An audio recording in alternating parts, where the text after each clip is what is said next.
I think the good news is that for the first time in a long time we have a broad agreement on the size of the problem.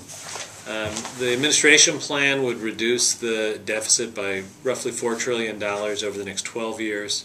The House Republican plan would reduce the deficit by roughly the same amount over 10 years.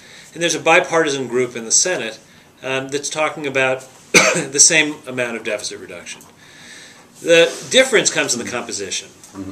And I think this actually gets to the second question about the Medicare plan. The President's plan has a very clear call that everything has to be on the table. And everything means spending has to be on the table, both the kind of annual discretionary spending and entitlement spending. Defense has to be on the table. Taxes have to be on the table. Everything has to be on the table.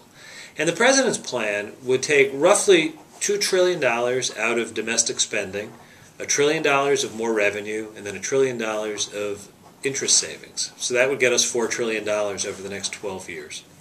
The Republican plan has a very different balance. The House Republican plan says taxes are off the table.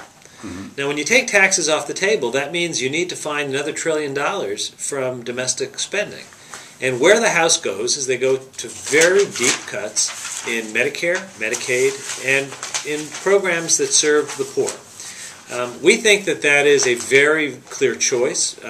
We applaud the House Republicans, Congressman Ryan, for putting a plan on the table that addresses the deficit problem, but we disagree strongly with the composition and the balance.